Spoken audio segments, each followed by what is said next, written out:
A lot of the videos in the furniture restoration niche are about taking really damaged pieces of furniture that aren't really worth anything and then transforming them into something attractive again. And although I definitely enjoy those types of projects as well, this is not one of those videos. In fact, you could say that this project is the exact opposite of that.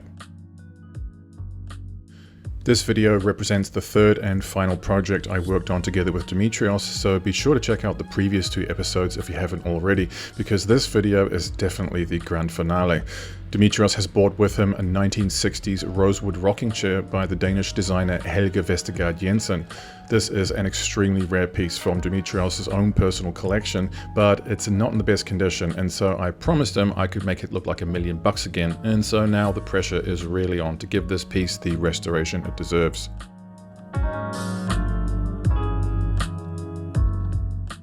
The first thing we're going to look at is this joint here on the leg assembly, which is starting to separate slightly. Lucky for us, this particular example is a knockdown design, and so we're able to work on all 4 components separately, but the angles in the design mean that trying to use regular clamps is not really going to work, and so we're going to use a tensioning belt to pull everything in as tightly as possible so that the epoxy can really fortify that joint again.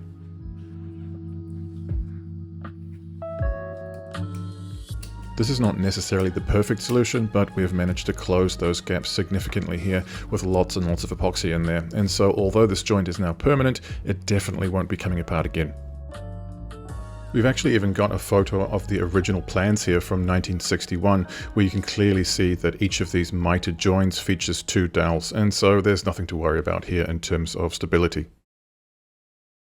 Because the leather upholstery is being done separately in Greece, we are going to be just focusing on the frame, which is difficult enough, and so we've reassembled it here in order to strip the old finish off a little bit easier.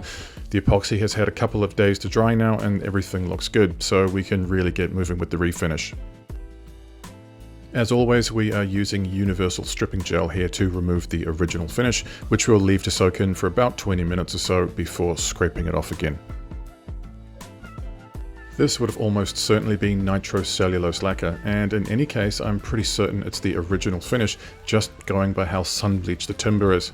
Rosewood tends to be a much darker, more dynamic timber, especially when it's freshly finished, and so the question of what it should look like became a hot topic later on in the process. For now though, we are going to scrub everything down with some steel wool and warm water, just to make sure we get any residual dirt or oil off the surface. That being said though, rosewood is an extremely dense and oily timber, and so my experience has been that it will continue to give off oil long after the stripping gel has been cleaned off and neutralized. After giving everything a few hours to dry off, we were able to start the sanding process, although it was at this point that Dimitrios couldn't stay any longer and had to leave. His biggest concern in leaving though was that the timber was becoming too dark and that it was still giving off oil, and it was at this point that it became clear that we both had pretty different expectations for how this project should turn out and what the result should be. Because I was expecting it to be dark and oily, I just wanted to keep going and get it finished, while Dimitrios wanted to sand it further and see how much more oil could be extracted using spirits. Long story short, he had already extended his stay a couple of days, and so we agreed that I would finish the chair alone and ship it to him when it was finished. He would give me ultimate discretion to finish it as I saw fit, and I would do everything I could to give it a lighter, fresher finish and avoid it becoming too dark. Working alone also gives me the freedom to move a little bit faster and do things that I wouldn't necessarily recommend to a beginner or somebody with less experience. These joints, for example, are not quite flush. They were like this before we glued them, and although it's not the end of the world, it would be much nicer to have more of a seamless join here, given the smooth and sculptural nature of this design. I've got some ceramic P180 pads on the Multimaster here, and I'm really just gently feathering the throttle on that mitered join to gradually make both sides flush and smooth. This is something that could easily go wrong if you got too aggressive with it, where you could end up with scratches or flat patches, and so I've got to do the best I can to work with the existing contours and preserve the original curves as much as possible. But it goes without saying that I'm also going to give these joints a human touch with some hand sanding, just to really smooth out those curves and contours in a way that a machine couldn't. When it comes to these kinds of sculptural features, I still feel that using your fingers and your sense of touch is really important, which is why I haven't invested in a big collection of hand sanding accessories. The next step is to bleach the timber. I don't know how well this will actually work, but in any case I'm going to reassemble the frame to make the job a bit easier and so that it can dry off evenly. I've made up a medium strength batch of oxalic acid here, but because so much of the darkness of the timber comes from its oil content, I don't know how much difference it can really make, but I figure it has to make at least some difference in terms of just lightening the overall tone of the timber, and so it's at least worth a try. Now that it's dried off, I need to wipe all the dried crystals off using some cold water and a kitchen cloth. It always looks lighter because of the dried crystals on the surface, but you really need to let it dry off again and then give it another quick scuff sand before you really know how well it's worked. Up until this point, the highest grit we've sanded to is P180, but because of the nature of the design and the kind of finish I'll be using, I'm going to give everything a final sand with P240 using these Merkur Gold pre-cut sponges. But before I move on to the final finish, I am going to take one more step to try and lighten the timber as much as possible before finishing.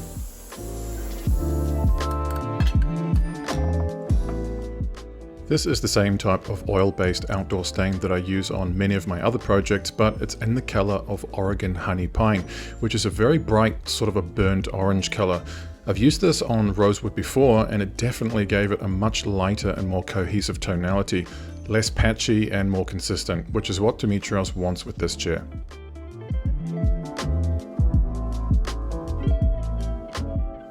Obviously the appearance is going to be a lot darker while the stain is still fresh and wet, and it almost seems counterintuitive that an oil-based stain like this could be used to actually lighten timber, but if we look at it now that it's dry, we can see that it's done its job. I just wish I could say that it all worked out, but it was from about this point onwards that things started getting complicated. Before we'd even started this project, it was agreed that I'd be using blonde shellac to finish it with. I personally feel that this is really the only way to finish rosewood because of the way it enhances the darker, more exotic qualities of the wood grain.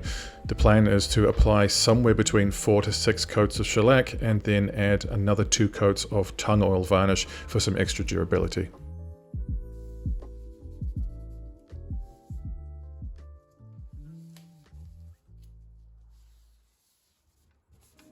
So I've done about 5 coats of shellac at this stage, and I'm now just giving it all a quick sand with a 320 grit sponge before I add the final 2 top coats of tung oil varnish.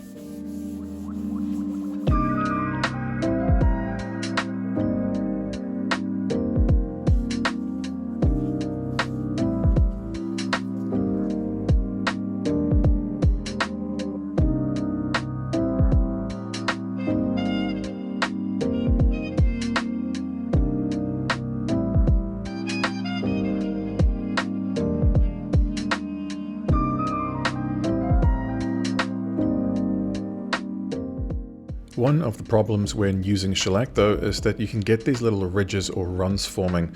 Because it dries so quickly, the shellac will often dry while it's running or dripping, and so even when you're moving very quickly, you can still miss these things, and unfortunately they will tend to stand out later on if you don't sand them down first. I've also got some little runs with the varnish here too, and so I'm going to have to add another coat once I'm done sanding it all flat again.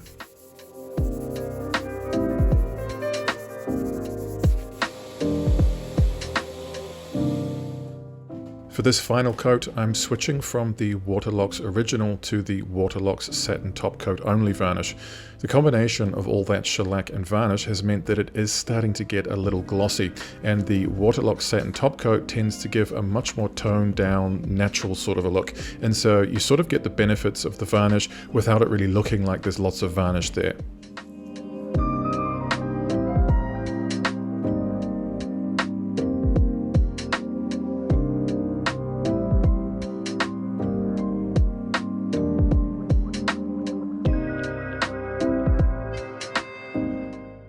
So at this point I thought that everything was going well.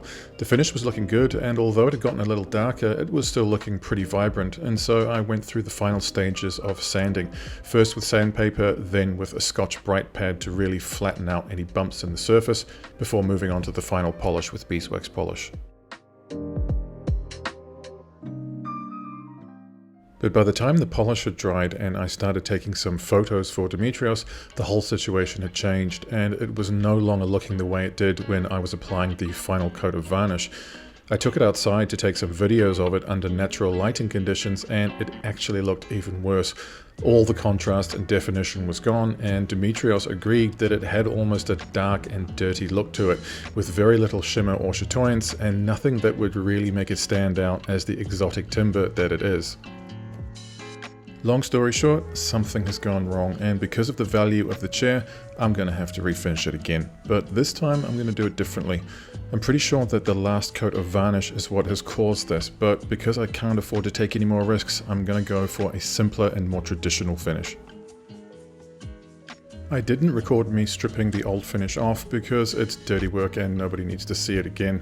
I actually used the stripper twice to really make sure that all the old finish had been pulled out, and I'm now wiping off another coat of bleach that I applied to try and keep the timber as light as possible. Because of all the scrubbing and bleaching I've done, I'm also having to sand the entire frame again, first with 180 and then with 240 to finish. But rather than using the same wood stain again, I'm going to skip the stain and just go straight to blonde shellac, which is essentially a clear finish with a slight golden hue to it. My main concern is that although the stain did seem to lighten the timber, it did lose a lot of definition and contrast. This is why a lot of people who build with exotic timbers tend to avoid wood stain. It will make the wood grain more cohesive and uniform in its appearance, but you will lose a lot of the natural vibrancy and detail, and so it can basically make the wood grain a little one-dimensional by comparison. This is the point where you really earn your money as a restorer though, because once you get to 5 and 6 coats of shellac, it can be very easy to chew up the previous coat by using too much pressure or using a mix with a high alcohol content, and so you have to adjust your ratios and really do things gently if you want that clean, glassy result at the end. I do have to be honest here, if I had simply stopped at this point the first time around, the result would likely be closer to what Dimitrios wanted for this chair, but it wasn't just a question of achieving a lighter tone. For an exotic timber like this, you really want to see the natural depth and richness of the wood grain, and so although the second attempt here is definitely darker, it is a natural and original finish, and I personally feel that there is a lot more natural nuance and detail to be admired here.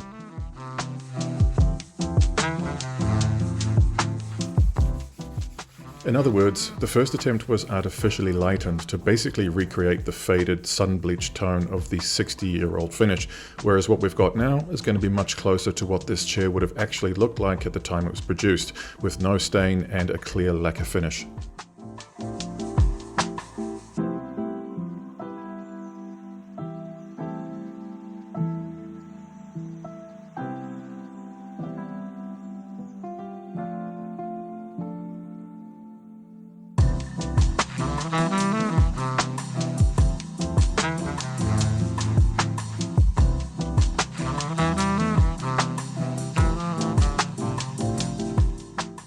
Obviously I can't show you the chair fully finished until the upholstery has been done, but be sure to subscribe here and on Instagram because I will definitely be posting more content once it's been fully finished and reassembled back in Greece.